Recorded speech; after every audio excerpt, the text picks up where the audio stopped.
Buiten die sovele kragtige werke van God waar geen mens insaag of meewerking in het, of ingehaat het nie, het van die grootste handelinge van God, wat in die Bybel opgeskryf staan, gekom deur mense.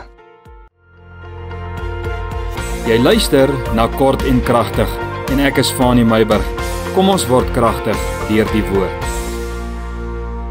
Dit is Maandag, die eerste week van November, die jaar haas na sy einde toe. Sterkte vir die week wat voorlê, sterkte vir almal wat eksamens skryf. Ek hoop dit gaan goed. Ek weet nie of jy Halloween gevier het nie. Ek en my huis het besluit baie jare terug dat ons skaar ons by die lewe en nie by die dood nie. Daarom sal ons ook nie Halloween vier nie. Loof die Here. Vanmôre gesels ek met jou oor kan nie is dood. Psalm 145 vers 1 tot daarby vers 6. Ek lees gou vir jou as 'n inleiding vir hierdie week en vir hierdie dag. 'n Loflied van Dawid. O my God, o koning, ek wil U verhoog en U naam loof vir ewig en altyd.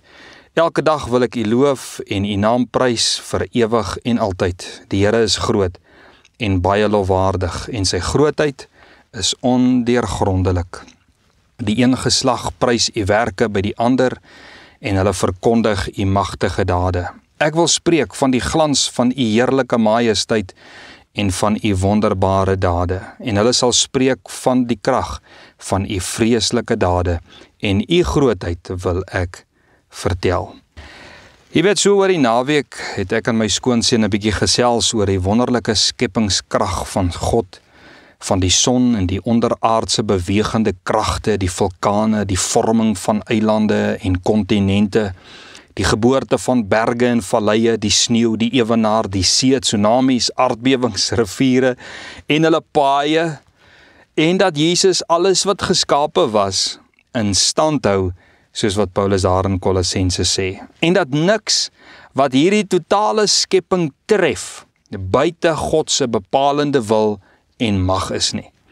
En dat wetenskaplikes, natuurlik en die slimmes en die wyses nooit sal kom tot al die werkinge en die geheimenisse van ons groot God se wonderbare dade nie. Maar jy weet, buiten dit alles het Heilige Gees my gister laat let op God se wonderbare werkinge ook deur mense, nê? Baie kragtige dinge het God vermag deur mense. Nie omdat die mens so goed is nie, maar omdat God gekies het om die kroon van sy skepping te gebruik en te betrek om sy werk op aarde voor te sit. Ek sien hoe God vir Moses gevra het, wat is in jou hand?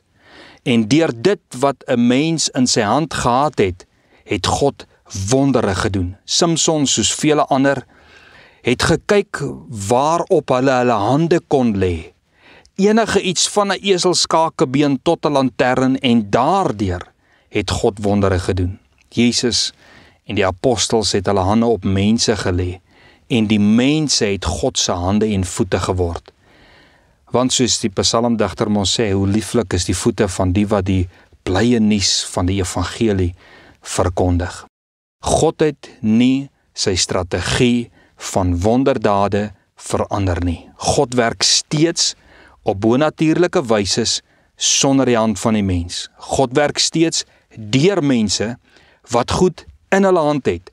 So werk God steeds deur mense wat hulle hande op goed kan plaas en God verrig steeds wonders deur mense wat ander mense aanraak. Jy weet, omdat God deur mense ook werk, kan ons nie op ons lauwere rus nie, nê? Soos wat die ou mense dit noem nie, die lauwere nie. Wat is in jou hand, is die vraag vanmôre. Of is daar middele waarop jy jou hand kan lê, of is daar iemand waarop jy jou hand kan sit? God wil werk, en as jy nie saam met God gaan werk nie, gaan die eer om deur God gebruik te word op iemand anders val. Jy weet, daar is 'n verlore of dalk 'n verpletterde en 'n moedelose op die ashoop mensdom wat wag op God. Wat wag dat God se kinders die middele wat hulle in hulle hand het of waarop hulle hande kan lê sal gebruik tot die herstel van God se skepingskroon. En weet dit vandag. Jesus en die apostels en soveel ander het net aan mense geraak met hulle ore om te hoor. Het aan mense geraak met hulle hande, het aan mense geraak met hulle woorde van liefde en kompassie en omgee. En daardeur was en is lewens radikaal verander. Reinhard Bonke het altyd so mooi gesê, God don't sit with sitters or sleep with sleepers, but God go with the goers. En hy het eendag iets gesê wat eintlik 'n bietjie hard hier in jou hart tref. Hy sê, God will raise a dead man from the grave, but he will not raise a lazy man from his couch. Wat 'n waarheid, nee. As kinders het ons ouers vir ons gesê, Kannie is dood van krywas dood, want dit is waaroor ek met jou gesels het vanmôre. Kannie is dood. Moet nooit ooit dink, kind van God, moet nooit ooit dink, God kan nie vir my ou Jannie of ou Sannie gebruik nie. So 'n mentaliteit is die enigste drawback in jou lewe. As Samson vir 'n outomatiese geweer gewag het en die kakebeen oorgesien het, was die volk seker vandag nog die Filistyne se handlangers, of wat sê jy? Dank die Here vir Heilige Gees in al sy kinders, wat in ons werk en deur ons werk, tot die openbaarmaking van God se krag. Kom ons bid. Here, soos daardie liedjie sê, take my hands, Lord, and my feet, touch my heart, speak through me. If you can use anything, Lord, use me. Amen. Blessings, vrede, seën, tot ons Woensdag verder gesels.